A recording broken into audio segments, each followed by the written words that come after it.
70 के दशक की माया नगरी मुंबई। बॉम्बे पुलिस के एक बेहद ईमानदार और उसूलों वाले हेड कांस्टेबल इब्राहिम कास्कर का परिवार रहता था। इब्राहिम एक ऐसा शख्स था जिसने जिंदगी भर अपनी खाकी वर्दी पर रिश्वत का एक दाग नहीं लगने दिया। लेकिन नियति का खेल देखिए, उसी पुलिस वाले के घर में एक ऐसा नापाक मंसूबा आकार ले रहा था जो आने वाले दशकों तक भारत की छाती पर मूंग दलने वाला था। इब्राहिम का बेटा दाऊद इब्राहिम। दाऊद बचपन से ही अलग था। पढ़ाई लिखाई में उसका कोई मन नहीं लगता था।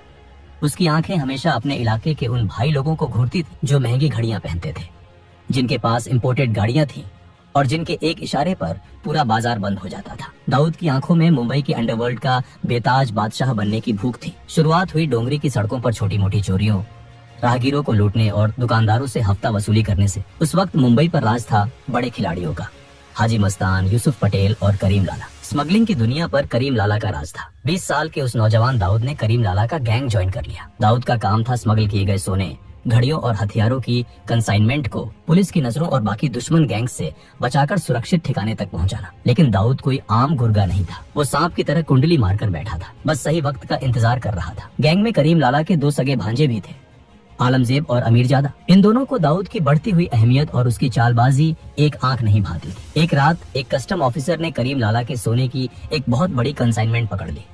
आलमजेब का खून खौल उठा। उसने बिना वक्त गवाए उस कस्टम ऑफिसर को किडनैप कर लिया और मुंबई के एक सीक्रेट बेसमेंट में उस ऑफिसर को बांध कर रखा गया। आलमजेब ने ऑफिसर के माथे पर बंदूक रखते हुए कहा, तेरी हिम्मत कैसे हुई पठान का माल छूने की? जान प्यारी है तो 2 लाख रुपए का इंतजाम कर, वरना तेरे शरीर के इतने टुकड़े करूंगा कि तेरी बीवी पहचान नहीं पाएगी। उस दौर में 2 लाख रुपए एक बहुत बड़ी रकम हुआ करती थी। इस फिरौती की रकम को सुरक्षित लाने और मामले को रफा दफा करने की जिम्मेदारी दी गई दाऊद को। जब दाऊद के हाथों में वो 2 लाख रुपये की भारी गड्डियां आईं, तो उसके अंदर का शैतान जाग उठा। दाऊद की नीयत पूरी तरह डोल गई। उसने एक बहुत बड़ा हिस्सा अपने पास छुपा लिया और एक छोटी सी रकम जाकर आलमजेब को दी। क्या है ये? बाकी का पैसा कहाँ है दाऊद? आलमजेब ने सवाल किया। दाऊद ने जवाब दिया, भाई वो लोग इससे ज्यादा का इंतजाम नहीं कर पाए। पुलिस और कस्टम का भी भारी लफड़ा हो सकता था, इसलिए जो मिला मैं ले आया।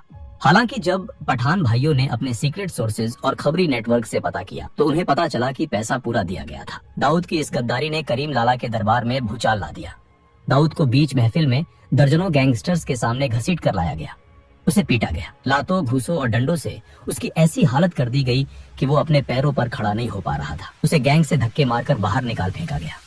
दाऊद ने उसी रात तय कर लिया था कि वो अब किसी के लिए काम नहीं करेगा। वो खुद अपनी गैंग बनाएगा। उसने अपनी खुद की सिंडिकेट डी कंपनी की नींव रखी। उसने अपने भाइयों साबिर, इकबाल, अनीस और नूरा को अपने साथ मिलाया। अब वो सिर्फ स्मगलिंग नहीं कर रहा था, वो एक पूरी की पूरी पेशेवर फौज तैयार कर रहा था। दाऊद खुद एक एक लड़के को चुनता था। बॉम्बे की सड़कों पर अब रोज खून बहने लगा था। दाऊद गैंग और पठान गैंग के बीच की दुश्मनी अब नासूर बन चुकी थी। अंडरवर्ल्ड के पुराने डॉन जैसे हाजी मस्तान और यूसुफ पटेल समझ चुके थे कि अब हवा का रुख बदल रहा है। ये नई पीढ़ी खून बहाने से गुरेज नहीं करती। उन्होंने स्मगलिंग छोड़कर रियल एस्टेट और राजनीति का सफेद दामन थाम लिया था। साल 1981 दादर के एक पेट्रोल पंप पर जब रात के सन्नाटे में दाऊद का बड़ा भाई साबिर इब्राहिम अपनी फिएट कार में बैठा था, तभी पठान गैंग की गाड़ियां वहां आ रुकी। उन गाड़ियों से हथियारों से लैस शूटर निकले, जिनमें मुंबई का सबसे खूंखार और पढ़ा लिखा गैंगस्टर मान्या सुरवे भी शामिल था। गोलियों की बौछार से साबिर का सीना छलनी हो गया।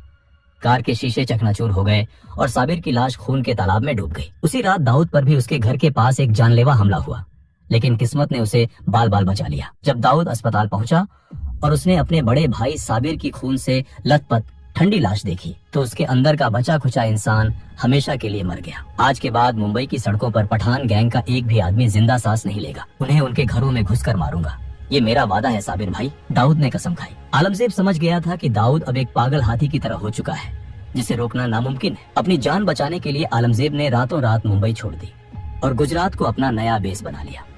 गुजरात में पठान गैंग के पुराने और मजबूत कांटेक्ट थे। वहाँ के भ्रष्ट पुलिस वालों और लोकल गुंडों से उनके गहरे रिश्ते थे। लेकिन दाऊद कहाँ रुकने वाला था। उसने अपने ऑपरेशंस का दायरा बढ़ाते हुए गुजरात में भी अपने पैर पसारने शुरू कर दिए। उसने गुजरात के मशहूर स्मगलर लल्लू जोगी से हाथ मिलाया। उसका सिर्फ एक मकसद था, आलमजेब को उसके ही गढ़ में घुसकर कुत्तों की मौत मारना। दाऊद ने अपनी कुटिल चालाकी से आलमजेब पर गुजरात पुलिस में एक झूठा केस दर्ज करवा दिया, ताकि पुलिस उसे पकड़े और दाऊद अपने आदमियों के जरिए उसे जेल के अंदर ही खत्म कर दे। लेकिन यहाँ दाऊद का पासा उसी पर उल्टा पड़ गया। 1983 में गुजरात पुलिस ने एक सीक्रेट और सटीक सूचना के आधार पर छापेमारी की और दाऊद को लल्लू जोगी के साथ अवैध हथियारों के साथ रंगे हाथों पकड़ लिया। उसे कोफेपोसा कानून के तहत गिरफ्तार कर जेल में डाल दिया गया। ये खबर मिलते ही आलमजेब ने तुरंत दाऊद के गुर्गों पर ताबड़तोड़ हमले शुरू कर दिए। दाऊद के 2 सबसे खास आदमियों को बीच सड़क पर गोलियों से भून दिया गया। दाऊद को जेल की सलाखों के पीछे ये एहसास हो गया कि गुजरात में आलमजेब को मारना मुश्किल है। जैसे ही वो बेल पर छूटा, उसने तुरंत वापस मुंबई का रुख किया।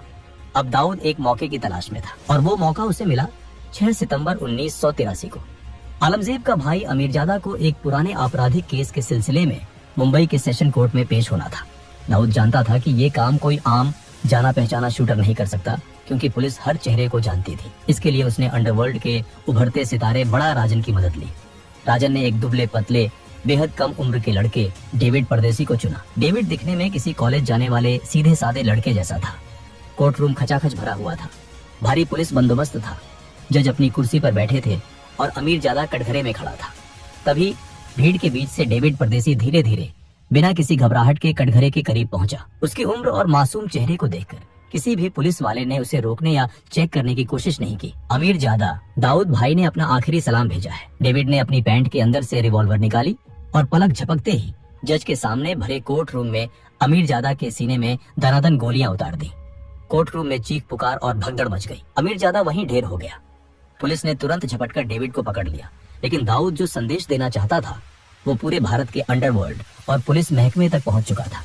दाऊद के ऊपर उस वक्त कई गंभीर आपराधिक मामले चल रहे थे। 1970 के एक रॉबरी केस में उसे 4 साल की जेल की सजा भी सुनाई जा चुकी थी, लेकिन वो बेखौफ बाहर घूम रहा था। 1984 में जब दाऊद के महंगे वकीलों ने एक नए केस में उसकी एंटीसिपेटरी बेल की अर्जी सेशन कोर्ट में लगाई, तो सरकारी वकील ने कोर्ट रूम में चीखते हुए कहा था, माय लॉर्ड, ये आदमी कोई आम मुजरिम नहीं है, ये एक खूंखार क्रिमिनल है।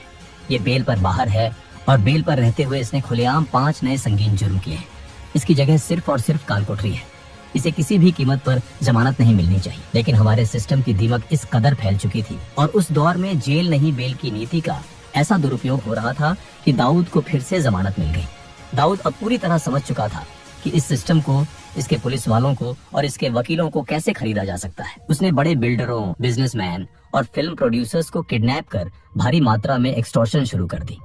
उसने ये सारा काला धन रियल एस्टेट और बॉलीवुड में लगाना शुरू किया। लेकिन वो ये भी जानता था कि मुंबई पुलिस के कुछ जाबाज अफसर अब उसके खून के प्यासे हो चुके हैं और सुप्रीम कोर्ट का फंदा कभी भी उसके गले में कस सकता है। 1985 के अंत तक जब आखिरकार सुप्रीम कोर्ट से दाऊद के खिलाफ अरेस्ट वारंट जारी हुआ, तब तक बहुत देर हो चुकी थी। दाऊद इब्राहिम हमेशा के लिए भारत से फरार होकर दुबई पहुंच चुका था। लोगों को लगा कि अब डी कंपनी का पतन हो जाएगा, लेकिन दाऊद ने दुबई में बैठकर अपने सिंडिकेट को एक मल्टीनेशनल कॉरपोरेशन की तरह चलाना शुरू कर दिया।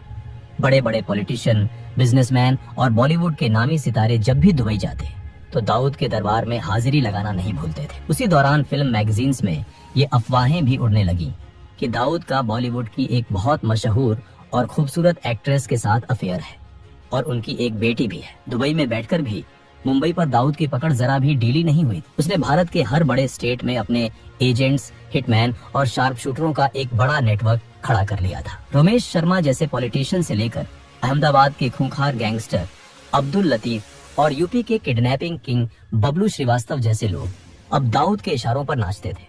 मुंबई में दाऊद का सारा काम उसका एक बेहद खतरनाक गुर्गा रमा नायक संभाल रहा था। रमा नायक ने दाऊद के इशारे पर कई लोगों को मौत के घाट उतारा और धीरे धीरे वो खुद को मुंबई का असली बॉस समझने लगा। वही दाऊद ने भांप लिया कि रमा नायक की बढ़ती ताकत भविष्य में उसके लिए एक बहुत बड़ा खतरा बन सकती है। दाऊद ने रमा को खत्म करने के लिए एक बेहद शातिर चाल चली। रमा नायक का एक राइट हैंड था, बाबू रेशम। दाऊद ने पुलिस के अपने घूसखोर सूत्रों का इस्तेमाल करके पहले बाबू रेशम को पुलिस लॉकअप में बंद करवाया और फिर दाऊद ने अपने दूसरे वफादार गुर्गों को भारी पैसा देकर पुलिस लॉकअप के अंदर ही बाबू रेशम का बेरहमी से कत्ल करवा दिया। इसके तुरंत बाद दाऊद ने दुबई से रमा नायक को फोन किया। रमा, बाबू को महेश ढोलकिया ने पुलिस से मिलकर मरवाया है, उसे छोड़ना मत। महेश ढोलकिया एक बड़ा होटलियर था। रमा नायक, जो अपने साथी की मौत से बदले की आग में अंधा हो चुका था, उसने बिना कुछ सोचे समझे अपने साथी अरुण गवली के साथ मिलकर महेश ढोलकिया को दिन दहाड़े मौत के घाट उतार दिया। लेकिन कुछ समय बाद जब रमा को अंडरवर्ल्ड के सूत्रों से सच्चाई पता चली कि महेश ढोलकिया बेकसूर था और बाबू रेशम की हत्या की पूरी साजिश दाऊद इब्राहिम ने ही रची थी, तो वो भड़क उठा। रमा नायक ने बगावत कर दी। उसने दाऊद के उन बिल्डरों और व्यापारियों को पकड़ पकड़ कर लूटना और पीटना शुरू कर दिया जो डी कंपनी को प्रोटेक्शन मनी देते थे। अब से दाऊद को एक पाई का हफ्ता नहीं जाएगा। दुबई में बैठा वो भगोड़ा अब मुंबई का बॉस नहीं है, मुंबई का बाप अब मैं हूँ, रमा ने खुलेआम ऐलान कर दिया। रमा नायक की मौत के बाद उसके गैंग और दगड़ी चौल की कमान उसके सबसे वफादार और खूंखार साथी अरुण गवली के हाथों में आ गई। गवली जानता था कि उसके गुरु को दाऊद ने ही चालाकी से मरवाया है।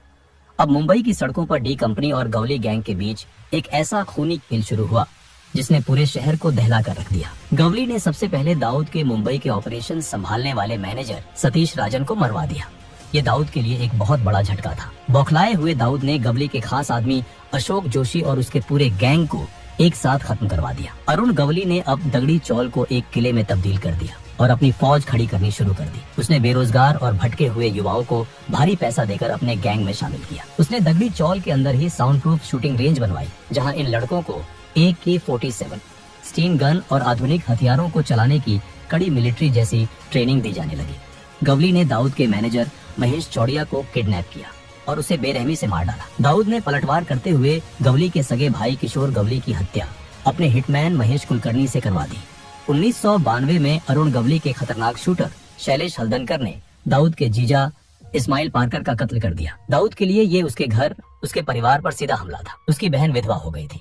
दुबई में बैठे दाऊद ने अपने सबसे खास और जांबाज शूटरों को ऑर्डर दिया, मुझे हल्दनकर मुर्दा चाहिए, चाहे वो कहीं भी छुपा हो।